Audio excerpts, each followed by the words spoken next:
Petrol और diesel के आसमान छूती भाव के बीच अब घर की गैस सिलेंडर जो एलजीपी गैस सिलेंडर उसके भी भाव बढ़ गए हैं। आज से 50 रुपये की वृद्धि हुई है सिलेंडर के रसोई गैस सिलेंडर में।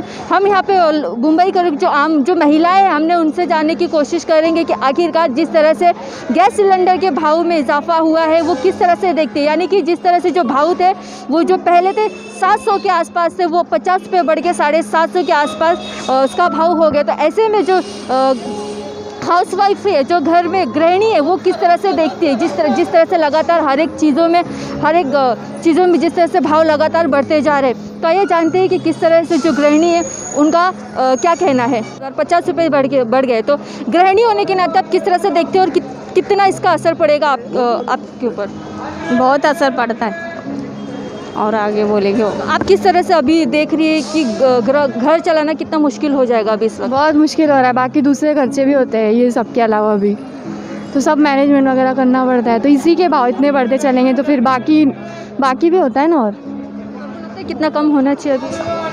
अच्छा खासा कम होना चाहिए क्योंकि और दूसरी भी चीज़ों के रेट थोड़े दाम में बढ़ते जा रहे हैं। फिर इसके भी कम होंगे तो और दूसरी चीज़ें भी देखेंगे ना हम लोग। इतना बढ़ना नहीं चाहिए, ये गलत है क्योंकि हम लोग एकदम मिडिल क्लास के लोग हैं, फिर ये नहीं कर पाते हैं ना इतना।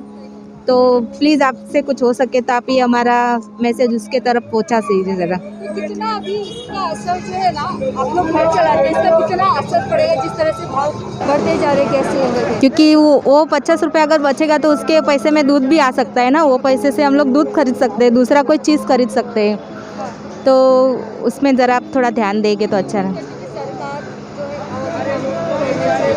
सरकार को वो कम करना चाहिए, गैस का भाव है ना वो जो कम करे, क्योंकि सबको एक महीना गैस चलता है, एक डेढ़ महीना गैस चलता है। उसमें एक डेढ़ महीने में ये लोग 50-100 बढ़ाते जाएंगे तो गलत है ना। अभी लॉकडाउन में सबका पगार भी कम हो गया है, रोजी रोटी भी सबका कम हो गया है ना, इसके लिए। हाँ, सब्सिडी हमको मिलती है बराबर। मैडम ये बताइए कि आज जो रसोई गैस सिलेंडर है उसका भाव अब 50 रुपये बढ़ गया, तो किस तरह से देखते हैं आप? एक गृहिणी है, अभी हमारी पगार नहीं, कुछ नहीं टीचरों की, और इस तरह से हर चीज़ के भाव बढ़ते हैं। जब से बीजेपी की सरकार आई है जब से ज़्यादा ही ये कुछ चल रहा है। अभी कहते हैं क्या ये कम होगा वो कम होगा, लेकिन वो भाव बढ़ाते जा रहे हैं। और कुछ मतलब हम कैसे चलाएंगे जबकि हमको 2-3 हज़ार रुपये वो भी कभी कभी मिलता भी नहीं, 6-6, 7-7 महीने बाद मिलता है। तो फिर हमने कैसे चलाना घर खर्चा?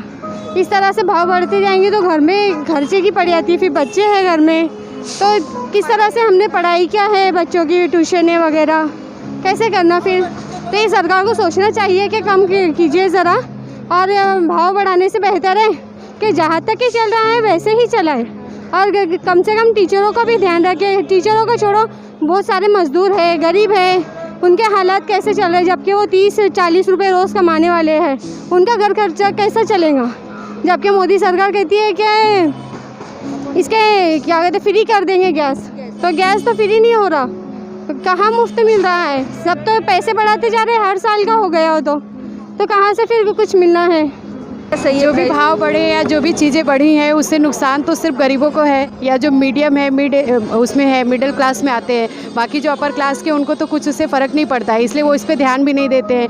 बाकी लोग अपना उसमें करते रहे अरेंजमेंट्स की कैसे हमको करना है क्या करना है, क्योंकि जो गैस या ये चीज़ें ऐसी हैं जो हर किसी के लिए ज़रूरी है। अभी हम यहाँ अगर इस सिटी में रह रहे हैं तो हमारे लिए वो बहुत इंपॉर्टेंट है। हम उसके बिना अगर खाना कुछ भी हमारे पास है जो हम बना नहीं सकते हैं ना, तो इससे सबसे ज़्यादा नुकसान किसको है? जो डेली का 500-600 या बहुत दिन भर मेहनत करने के बाद वो 400 पा रहा है, तो उस 400 में वो अपना घर चलाता है। ये जो या मंथली ये जो गैस के दाम बढ़ रहे हैं या खाने के जो डबल हो गए, अभी आप सिर्फ सिलेंडर का पूछा आपने, वो सिर्फ सिलेंडर का एक मुद्दा नहीं है। वहाँ पे आप आलू प्याज से लेके छोटी जो बेसिक्स चीज़ें हैं जो हर एक घर में बनता है, आप चाहे बहुत बड़े हो या बहुत छोटे हो, दाल चावल रोटी सब्जी सब खाते हैं। तो अगर आप सबके दाम ऐसे जस्ट डबल करेंगे और आप उसमें एक होता है ना कि जो आर्थिक स्थिति आपकी वो नीचे गिरती जा रही है और आप दाम डबल करते जा रहे हैं, तो आप भी सोच सकते हैं कि वो अपना घर का कैसे चलाते हो। सब्सिडीज़ की बात करें जो सिलेंडर पे मिलते थे, उसे किस तरह से देखते हैं? क्या अभी आपको बराबर सब्सिडीज़ मिल रहे हैं? सब्सिडीज़ मिलते हैं, मतलब वो अकाउंट में आते हैं, ऐसा नहीं। सब्सिडीज़ तो जो उनका कट करके मिलता है वो आता है, बट अभी उस सब्सिडी से उससे क्या फ़ायदा है? वो सब्सिडी जो कट करके 100-200 देते हैं तो वो दाम ही ना बढ़ाए ना, वो सब्सिडी 200 या 300 अपने उसके अकाउंट में आने का क्या मतलब है। वो कोई भी समझ सकता है, एक समझदार इंसान, कि अगर आपको सब्सिडी देना ही है तो आप उतना दाम ही ना लो, उनसे कैश ही ना लो उतना ना। अगर आप 400 रखते तो 400 अकाउंट में डायरेक्ट ले लो ना, फिर उससे वो 200 अकाउंट में डालने का क्या मीनिंग है। या तो उससे उनको कुछ फ़ायदा होता होगा, कुछ होगा उनका इंटरनल मैटर कि इससे हमको कुछ फ़ायदा आता है, दैट्स ऑल। वो तो सारी चीज़ें सब समझते हैं। जैसे कि आपने सुना, जो महिलाएं हैं उनका साफ तौर पे कहना है जिस तरह से सरकार ने रसोई गैस सिलेंडर पे भाव बढ़ाया तो कहीं ना कहीं उनके जेब पे इसका असर पड़ेगा। खास करके जो सब्सिडीज है उसे भी लेके कहीं ना कहीं लोग अपनी नाराज़गी साफ तौर पे दिखाते हुए नजर आए।